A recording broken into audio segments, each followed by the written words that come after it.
You know, after 100 plus episodes, I think I finally figured out what direction I want to take this show. I'll be right back.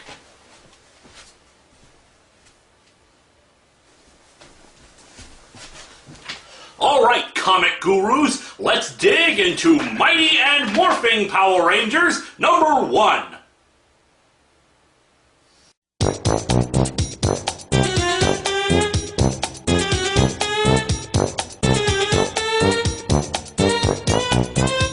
Mighty and Morphing Power Rangers was a show that debuted on Kids WB in the late 80s to early 90s. It used footage that was imported from China from some stupid show that didn't even speak English. Not like me, though. I am good grammar and spelling, since as you know, it takes very long time to make these videos. I mean, it just takes forever to read a comic book and scan in pages, and then I add special effects. See? This took me 3 weeks alone! Now, I was a big fan of Mighty and Morphing Rangers when I was a kid, but the comics they made out of them are just awful. When you think of one of the worst comic books ever made, I guarantee that Hamilton's Power Rangers comic is probably in your top 5 list. It makes me so frustrated that I'm going to make an angry face at the camera, then hold it there for several seconds as if my jokes are so funny that I need to give people a chance to laugh. The first thing you'll notice about this comic is the cover. This cover sucks because it doesn't have the Green Ranger on it. What about the White Ranger? Is this big green space on top supposed to be the Green Ranger? They didn't even get the colors right. And look at this artwork. Couldn't they get somebody talented like John Kirby or Jason Lee? Didn't they even test this cover before they released it? This was made by Hamilton Comics, a company that I hear was made in the 1970s. This comic was made to compete with the other Power Rangers comics made by Marvel Comics at the exact same time. The next thing that's stupid about this cover is the logo. Does this look anything like the logo for Power Rangers? It looks like they wanted to make the lightning bolts as if it was in 3D. But guess what? This comic isn't in 3D. That is so stupid. Why pretend like it's 3D if it isn't? I mean, a logo can go a long way, but why doesn't this look anything like Power Rangers Samurai, a series that only came out on Disney? The comic begins and we see the title, The Menace of Dracula. Well, guess what? I read this whole comic, and we don't even get to see Simon Belmont. Come on, Power Rangers fans want Simon Belmont in these new comics. Why don't they have him as an unlockable story? So what's even going on here? Where's the introduction that tells the story of the comic that we'll be reading? You mean I actually have to read the dialogue balloons for that? I can't waste my time reading the dialogue balloons. I just gotta read the comic. This artwork is awful. I mean, just look at this. Maybe if they had a few less pages in it, they'd have enough room in the comic to make the artworks look as good as the remastered version, with digital coloring and Photoshop effects. And who are these people? Do they look like any Power Rangers characters we've seen?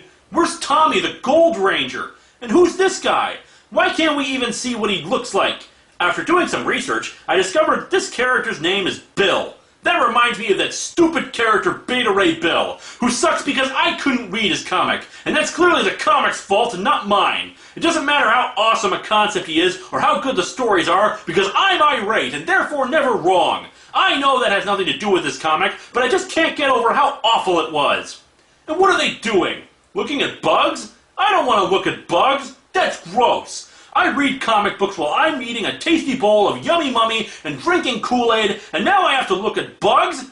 Breakfast is ruined! So then we turn the page and, oh, what the hell, it's upside down? They couldn't even print this comic right side up? This is so frustrating! How can anyone be so stupid as to not notice that? And look how long it takes for me to turn the page!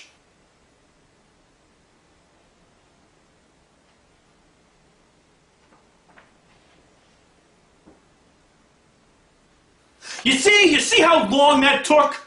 Why isn't Ernie in this comic? It's not like he was some extra character added in the last season. He was right there from the start.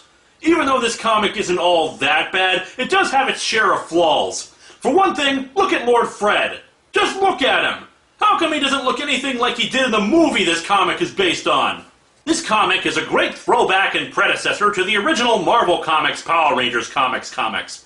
And those comics were meant to compete with the Super Nintendo NES system. Man, how am I ever going to get through this comic? I suppose I could actually try reading it and going from page to page, but no! I can't because I'm hung up on something that I can easily overcome. Bulk and Skull are also in this comic, but who cares about them? The really great thing about this comic is that Bulk and Skull are in it. Oh man, this review is just taking forever. I've really got to use my irate comic knowledge to fire on all cylinders and get through this.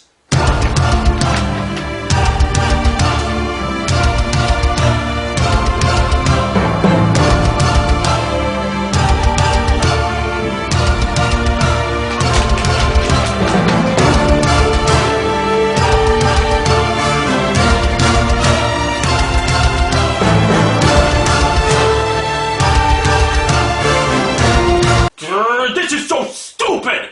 The only way you'll ever be able to get through this comic is by cheating. That's why I got myself a comic gin device. We input the codes, and now we're home free. So on the last page, we see these stupid people again. We don't even get to see any extra readable characters. No power-ups, no special features, nothing. We didn't even get to see the Zords battle. I better call the police because I just got bulked. This comic is stupid and I'm blowing it up. Well, I'll see you all again in 3 months when I release the 15th part of my History of Comic Books videos, which are apparently a separate series unrelated to the reviews, yet somehow elements of it are incorporated into my videos as ongoing narrative. We'll be covering how Stan Lee may have been rumored to have worked with John Kirby and Al Acorn to create the Fantasmic Four.